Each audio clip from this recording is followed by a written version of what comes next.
A lot of astrology out there, it's kind of used to serve people in power. Only more recently has it been reclaimed by people who are queer, who are people of color, and practicing for each other.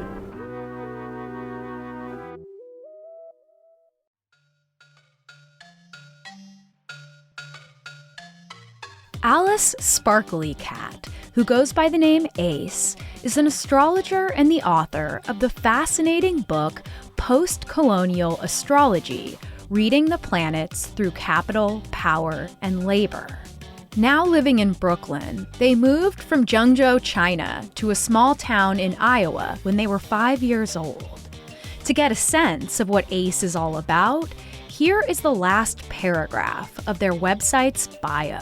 Quote, "Because astrology is so much about the audacity of believing in the wrong things, of spiritualizing with humor, and magicking politically, it is a worthy antidote to the everyday gaslighting that race, gender, and class violence use to warp us psychically. My mission with astrology is this: to take back the language of the cosmos from capitalism and supremacy, and to use it for the creation of communities of care." For our episode, we will discuss these ideas and learn more about what astrology has done and the potential for what it can do if we are willing to break it down and rebuild again. Hi, Ace. Thanks so much for coming on and talking to us all about astrology. Yeah, thanks for having me. I'm really excited. I was listening to your previous episode about astrology too. It's really interesting. Yeah, I think that we're going to have a lot to talk about, for sure. And of course, I've been enjoying your book as well, and I've pulled some questions, and I think we can have a great conversation. So I would love to just start. Let's get to know you and how you first became interested in astrology, which is a huge question, but you take that any direction you'd like. Oh, sure, yeah.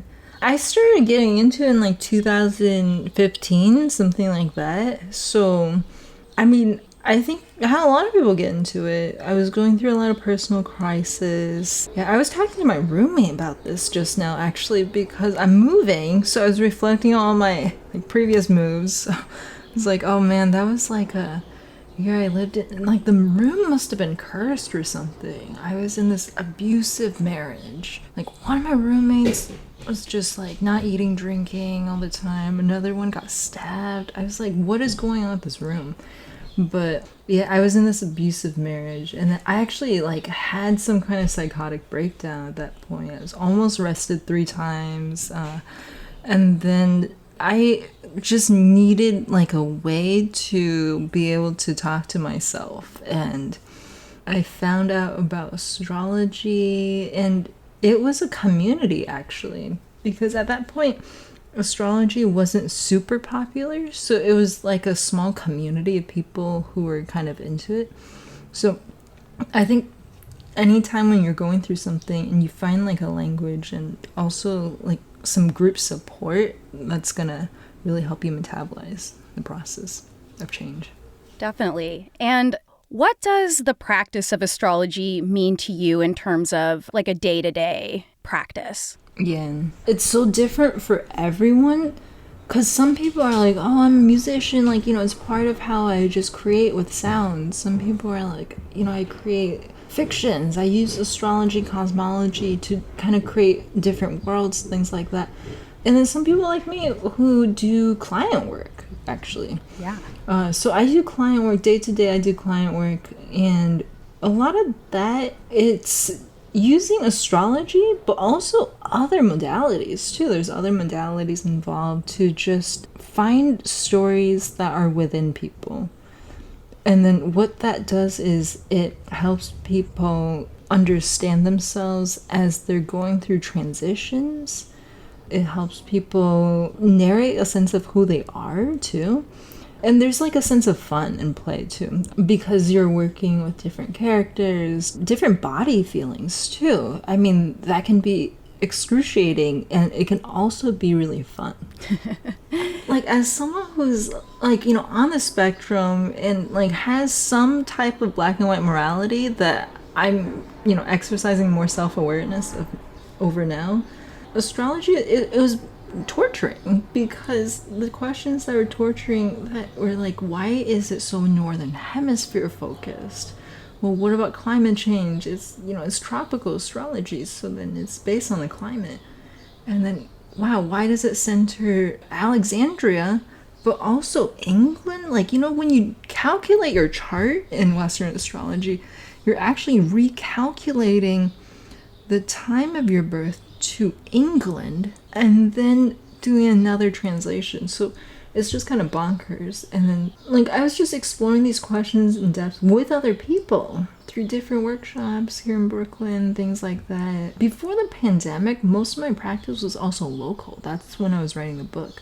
So these are questions that I was discussing out loud with people in physical space, not so much online. I think that that's part of why I didn't want to come for astrology, even though we kind of are a debunking show. I don't really like to call us that because I don't really think that's what we do, but one would think that we would be sort of addressing this from the idea that it's somehow false. But I don't think that that's very interesting.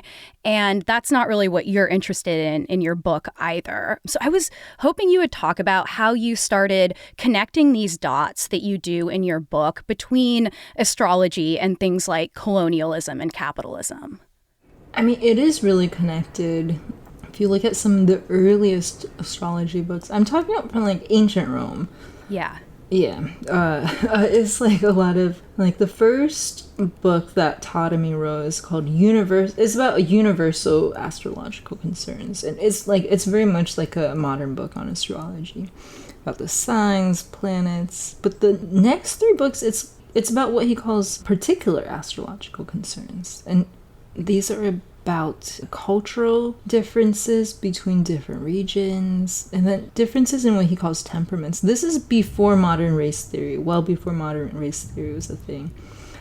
But there's always been like a religious or spiritual component to how people are thinking about race, about how people are classifying different people. So yeah, it's always been a thing. They've always been growing in conjunction to each other. And you have to keep in mind, like, a lot of astrology out there, it's kind of used to serve people in power.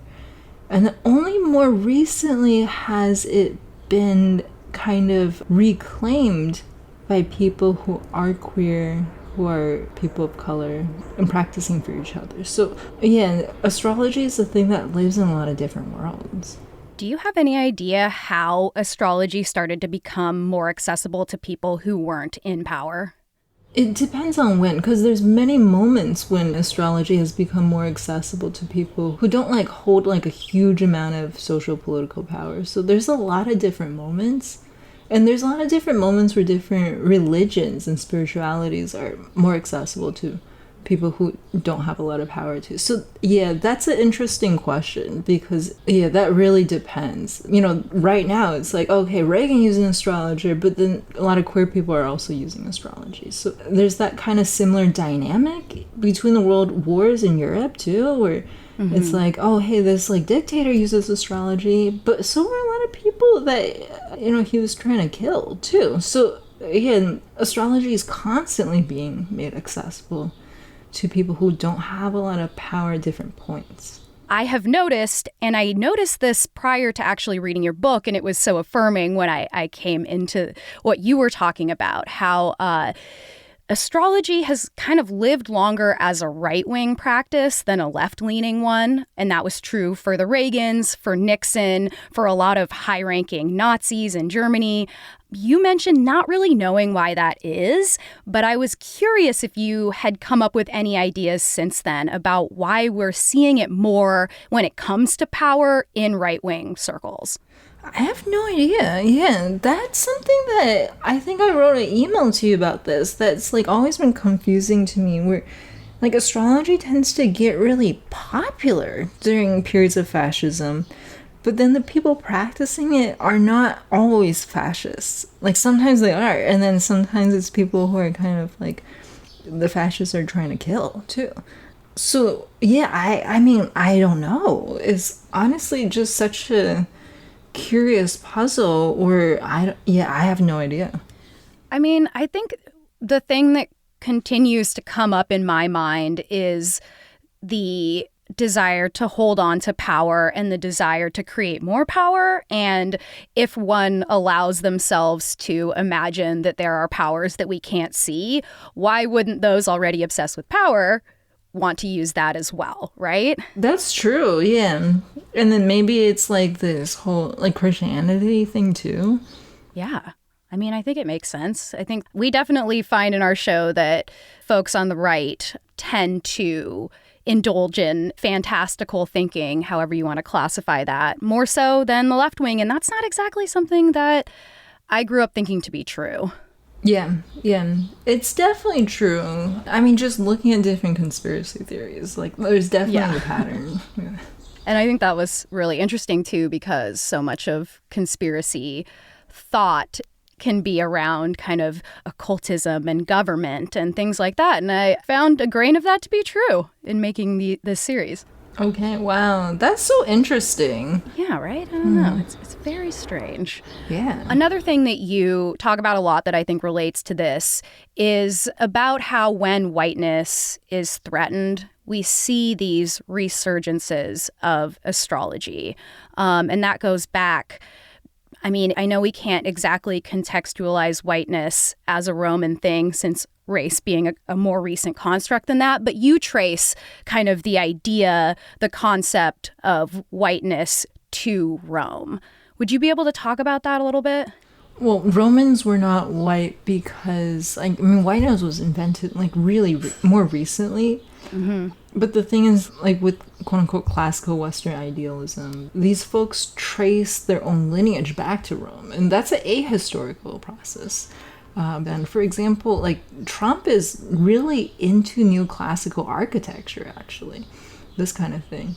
Oh, that's so interesting. Yeah, he loves it. I think he wanted to, like, make a law where all government buildings were designed in that style or something. Wow. Yeah, it was kind of just like this, I don't know, aesthetic obsession. Roman astrology, it wasn't like this cultural monolith. It had, like, a lot of different theories involved. So, like, the ascendant, like the rising sign that we use now, and what we think of as this monolithic Roman astrology, that comes from Egypt. And then there's, like, you know, there's lunar mansions that are coming from South Asia. And China's influenced by South Asia, but it has a different number of lunar mansions. A lunar mansion? Lunar mansions. That's really, that's beautiful. Yeah. I like that. And what does that mean exactly? It's just the different places that the moon is in a day. So there's 28 or 27 of them. Okay. Yeah, I mean, there's just so many different techniques that come from many, many different places. I mean, there's the Venus cycle that was used in South America. There's, like, astrologies where you look at the negative space between stars, not the stars. Ooh. Yeah, there's a lot of different types of cosmologies or astrologies, whatever you want to use. And in Persia was the empire that united a couple different strands. And then what happened with the Greeks was that they were emulating Persian cosmologies because they were a very young culture. And then Rome kind of swallowed the Greek astrology. And then that astrology was translated into Arabic during the Golden Age of Islam, moved out of what we think of now as Europe. And then it was retranslated back into Latin during the Renaissance. So, yeah, many different types. And then the reason why some of them are more popular now is because of these historical movements. I mean, there's something about astrology, just because the planets that we more commonly see are named after these Roman gods, where I think for some people it does have that texture. And again, not all the time. It has very different textures for very different people. But I think sometimes it has that a certain texture. And then there's like this whole idea of like these are Roman principles kind of thing. So there is this connection between astrology and ancient Rome, even though there's so many different types of astrologies that originate in different places, they come together, they separate. So it's not like this Roman thing, but when we think of like popular Western astrology, we're thinking of these Roman names a lot of the time.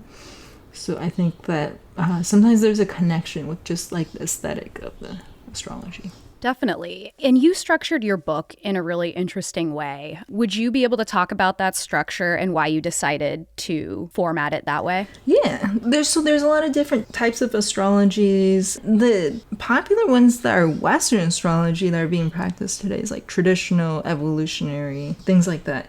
And then, I mean, the common denominator is that we use 7 planets. So if you know about the 7 planets, then you kind of know everything about astrology, because everything else in the language, the signs, the aspects, the houses, they're all based on the planets. So the book goes through each planet, and then each planet is part of a dichotomy as well. The luminaries, which are the sun and moon, they're opposed to Saturn, and then Venus and Mars, and then Jupiter and Mercury. So then we're reading each planet. Each planet is going to be a dual meaning, first of all, because it's an archetypal language. It's not like a symbol where it means one thing. Like this is, I don't know, like orange. It's going to mean a series of opposites. That's how archetypes tend to function. So it's going to be orange and blue.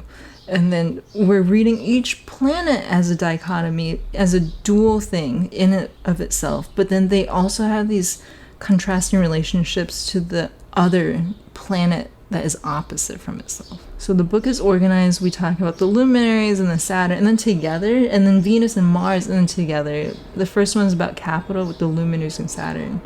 The second one is about power, and then with Mercury and Jupiter, we're talking about labor.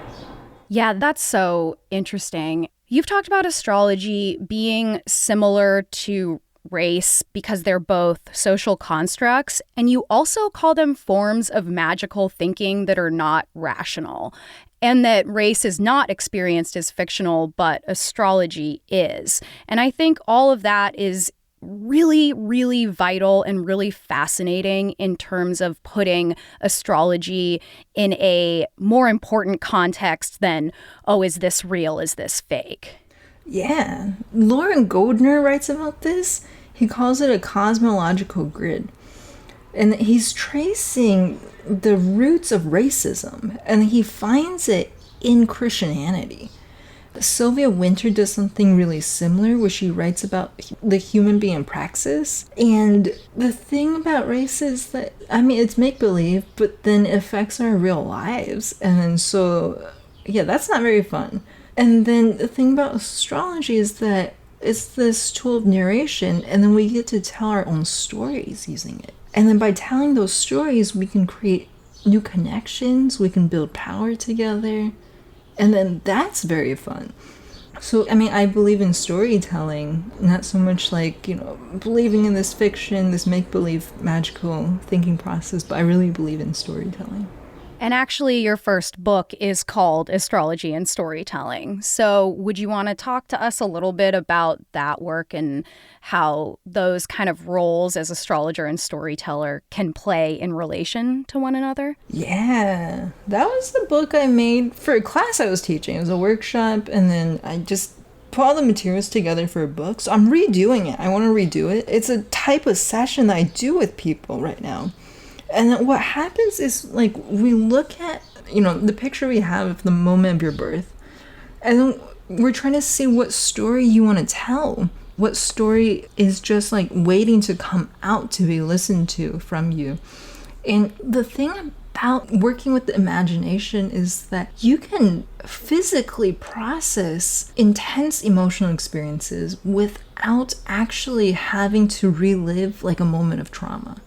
And that's a really powerful tool. It's kind of like, like feel inside and kind of go, yeah, what kind of character is this Mars? What is it afraid of? What does it want? What doesn't it want? Yeah, what does it have to do with this more critical part of myself? It's kind of like internal family systems therapy almost, which, like, I'm not trained in that. I'm actually trained in like a different type of thing, but yeah, a lot of people know that, you're looking at yourself as a multitude that's guided by self.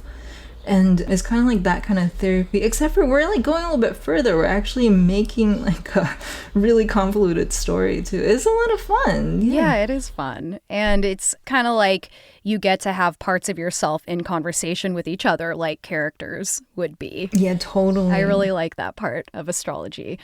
I think that also leads to something that you mentioned. You mentioned that these identity categories that we have today can kind of feel limiting, whether that's race, gender, sexuality. They just can sometimes get a little suffocating because they feel a little clinical. And you talk about how astrology gives us a lot more nuance in order to explore ourselves. Yeah, I think the categories, they feel limiting because they're created to limit. Yeah. Yeah, they definitely feel limiting. The thing about a chart is that it's the moment of your birth, but then the sky is always moving. So the chart's actually always changing in meaning. That's why we're so interested in like what story wants to be told right now, because that story will change too. Yeah, definitely. And how does that ability to see yourself as a changing story, have you seen that help your clients versus like a set fix? Because sometimes we think of astrology like, I am a Leo. This is who I am. These are my fixed traits versus a changing being based on the planets. Does that way of thinking about the self, have you found that to help people? Totally, yeah. I have clients who I've been seeing for years. I'm just impressed. Like, wow, totally transformed. So yeah, it does help people. And then I think like the kind of more fixed delineation is a whole other practice in astrology. There's client work. I don't delineate during client work. I'm never like, this is this, and then this is what it means. I'm always like, okay, there's this, and then what does it mean to you? Okay, it's connected to this. Can we talk about this aspect of your life? So it's a very different process. Delineation is like a writing practice for astrologers, or like an art making practice. Maybe it's done through images.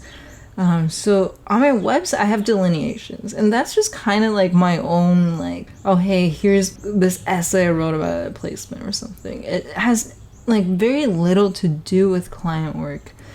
Like maybe it's informed by it because you see a lot of different people and you notice different patterns, but what a placement means to each person is so different, and it's significant in different ways. So the delineation part, it's never really part of like a client session. It's kind of something that astrologers do for fun, maybe for our own egos or something. Mm-hmm. More after this. Would you be okay with describing a little bit of what your sessions are like with your clients? I assume they're all different, but maybe if there's a structure you go in with. Well, they are different, and then it's really according to what people need. I have an intake form, so you kind of tell me beforehand what you would like to spend time on too. So I've had time with clients where we're like, we just talk about kind of like one recent rupture in their life. Like, hey, we're processing this really recent life event. Sometimes it's a little bit broader than that, and then we're kind of just feeling around in different places. It's usually a mix of the two. That's kind of like a initial session with me, or a follow-up. That's kind of like that type of session. And then I have the storytelling session, which is a different type of session. And then in that, we're going through your chart, and then I'm trying to maybe ask you questions. We have a starting point, and we get really curious about like, why does this character only wear gray and then can only communicate with this other character? And then we're feeling into the importance of that. So it's two different types of sessions I offer. One is kind of like, I guess we're narrating with your real life, and then one is we're intentionally storytelling. Something I think about a lot is that no matter how far we try to run from it into rationality and science and things like that, which are obviously so valuable, I think we're hardwired to need some kind of folk magic. And I think astrology can do that for us in a way that is pretty safe. Yeah. I mean, maybe not astrology. Like, astrology isn't providing that safety, but I think people do, because some of us care about each other. I mean, yeah, I don't really believe in rationality. Like, I think that astrology is part of the imagination, like that whole, what's it called? Like, bias confirmation thing. But I also think that imagination is mystical and it works. And then, so, yeah, and there has to be a power in that. Definitely. And I mean, maybe that has to do with what we were talking about with self-empowerment and people in power. There's a lot of it that's about power. And I think that you explore that a lot in your book. Would you be interested in talking a little bit more about the way that you see astrology as we know it now, Western astrology, and even its relation to the language of power and capitalism? Yeah, that's a really great question, really interesting question to ask in June, like the weekend of Pride. Yeah. Yeah, I mean, it's so queer. Like, how astrology is being practiced today in the West is so queer. And then queer culture and people definitely is entangled with capital. Yeah, I definitely, I hoped that the queers wouldn't take it personally that we were doing an astrology series this month. Oh, man, yeah. Getting in trouble. No, I think that there's a clear resurgence of interest in astrology. I mean, I don't know if resurgence is the word, but there's a type of reclaiming happening within the queer community. Would you want to give any insight into what you see happening and why you think it's happening in terms of the obsession with astrology in our dear queer communities? I mean, it's just fun, yeah. Hell yeah. Queers like to have fun. We like to talk about Venus, talk shit about Venus, so yeah. Yeah, we definitely do. Has your own queer identity, queerness been informed by astrology? Yeah, probably. Because actually, like, I mean, yeah, that's part of the whole getting into astrology thing. It's coming out of divorce, and I'm like, okay, I am super gay. Like, let's get into this astrology community. And then, so, I mean, there's, like, organizations about astrology that are, like, very much less queer, like, larger organizations. So I didn't even know about all of that. I was just into astrology for all the gay people. I loved the conclusion of your book, which you close out with the adage, as above, so below, but you point out that we often don't talk about the second part, which is as below, so above. Would you tell us, just expand on what you meant by that when we reach the conclusion of your book? Oh, totally, yeah. And I mean, in some sense, the as above, so below is like, from the top, it influences the bottom. However you want to make up those terms. But the bottom also influences the top. And that's what Foucault talks about. This is also just kind of how power is created, too. Bottoms have a lot of power. That's a nice pride sentiment. Thank you. Uh-huh. So you're saying that we not only are being influenced by the stories that have been told about astrology, but we're also creating new stories about astrology. Yeah. Mm-hmm, yeah. How do you think we should be revising this story we tell about astrology? I think just in the most fun way possible. Because there's something about, like, having fun that just takes you to the future. It makes you keep living. I feel like most of our deities, our ancestors, just had, like, so much fun creating these deities. Something I read about, but we didn't really talk about in our episodes, was kind of the evolution of Western astrology from a predictive, something that attempts to fortune tell or see the future, to something that is identity focused, which kind of followed history as we became more focused on understanding the self. And I know that, speaking of Western culture, we have kind of Carl Jung coming in with his archetypes, starting to put out these different ideas of sun signs, and then there was Alan Leo as well in England, who were recreating astrology into an exploration of the self. Do you have anything to add to that? I just think that that's like a really interesting change that says a lot about where we are and where we were in culture. Yeah, Alan Leo's one of the great grandfathers of modern astrology. We've been talking about traditional so far, and then he's one of the great grandfathers of modern astrology. Same with Dane Rudar. And then they have kind of different things they draw from. Alan Leo is really into India, and then Dane Rudar was really into China and Japan. And then there's Carl Jung. He was an astrologer. BTS, who reinterprets Carl Jung's work into the contemporary age. Yeah, the thing about kind of what's it called, like person-centered astrology or psychological astrology. That's another type of astrology. Like Liz Green is a psychological astrologer. During Buddha's time, astrology was becoming more individual, and Buddha was against this because he didn't want to give the individual more importance than necessary. So yeah, it's happened many times. It's not actually that new. And then there is always like a future making aspect to astrology, and I think that's kind of the prediction part, because it's a storytelling language. Stories are here to create prophecy. They're here to create a sense of future. I mean, we use it to just metabolize emotions, but part of that vision is for the empowerment of the client, but it's also with the whole idea that like you're trying to imagine different future in how Angela Davis intended the term too. I can't remember the exact words, but she's always saying like you have to imagine that there's a different world that's possible.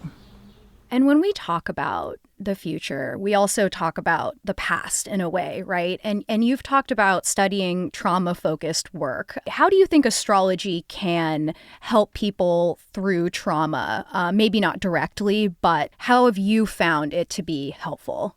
Well, healing from trauma, that's a really huge thing that has many layers. Like to heal from trauma, trauma hurts you on a variety of levels. It hurts you socially, it hurts you financially, it hurts your health. So astrology, it can be a part of this creativity, which can move people out of maybe collapsed states and into more active states. But the healing trauma, it has to happen on a financial layer. It has to happen on a physical layer. It has to happen on a social layer. So it has to happen collectively. I think there's not too much that a single practice or a single relationship can do, even though there's a lot that it can do that always kind of surprises me. But yeah, it has to happen on many layers too. So how do we hold astrology accountable while making it our own? Yeah, and I mean that's a really good question. It's kind of just asking how do we hold each other accountable while making our relationships our own. And I guess there's different answers to that. And there's different things that get in the way, too. But I think that's a question I ask myself every day. What do you think about it today? Okay. Today? Today I was with a client. And then part of that time together, I never share anything about clients, but part of that time together, it was really cool. Yeah. Mm-hmm. So that's why I'm so into the fun. It's hey, we're processing some things and having some fun. So that's what it means to me today. That's good. I love that. And I think, fun, right? Do we get much fun in our spirituality in the West? I don't really think so. So I think that it's pretty vital to have a little bit more fun when we're talking about things unseen. Totally, yeah. Because, for queer spirituality, it has to be fun. It's gotta be. Mm-hmm. I'm interested to hear about your interest in astrology. I feel like it's something I'm more and more curious about because you've obviously done so much research into it. Yeah. Thank you for asking. So, really, I've just always had a passing interest in astrology because, as you mentioned, it's a lot of fun. I'm a Leo, so we like to know about ourselves and talk about ourselves and find out new things about ourselves. I think that really, I didn't know any of this stuff, but for each series we do, it's a ton of research. So I just read some books. The Fated Sky was a really good book that was really, really enlightening. Also by, I think, an astrologer, but really history focused. So yeah, I think now I love anything that helps me trace history. And I think that's kind of what it does for you, right? It's like, as I mentioned, it's like, okay, so for a while, Western astrology was really focused on things like treasure hunting, like what was happening, right? Like in that time, astrology meant this because that's what we were obsessed with at that time, right? So like when we get this personality-based astrology, we can kind of trace that to the Industrial Revolution and fashion even, and the ways that we started to become obsessed with understanding ourselves, and you know how that is an expression of capitalism as well, right? So I think that's where I'm at right now, and it's been really amazing to learn, and of course really surprising with all these Nazi astrologers and you know Nancy Reagan and all of the above. So yeah, I guess that you know that would be where I'm coming from, and I think that you're kind of coming from something a little bit similar to that. Yeah, totally. Wow. Yeah, the comparison to fashion is really interesting. Yeah. There's a right-wing astrologer who's pretty big right now. Is he an American? He seems like an American. I'm not sure. Weird. What's his, do you know anything about him? Like, what's he doing? What kind of fashion shit is he up to? I don't know, because I'm not that engaged with his stuff. It looks like he's a racer and also entrepreneur and DJ as well. Oh, triple threat.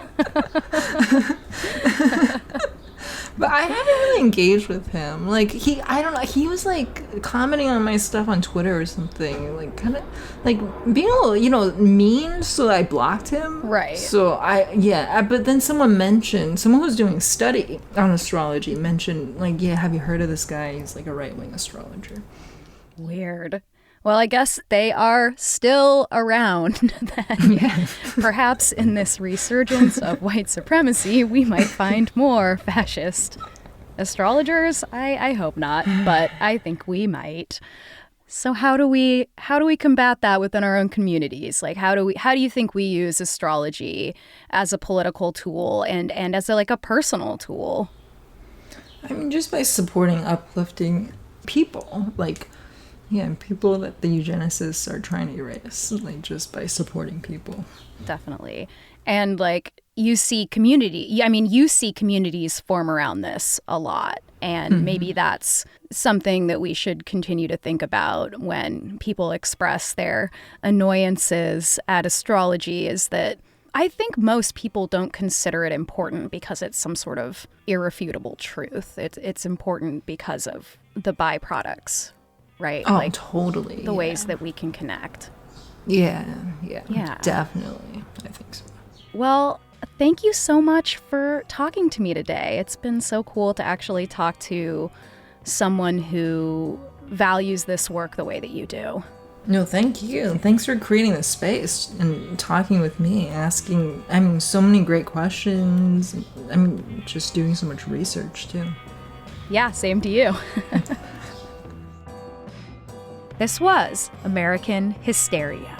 Make sure you pick up Postcolonial Astrology, Reading the Planets Through Capital, Power, and Labor by Alice Sparkly Cat.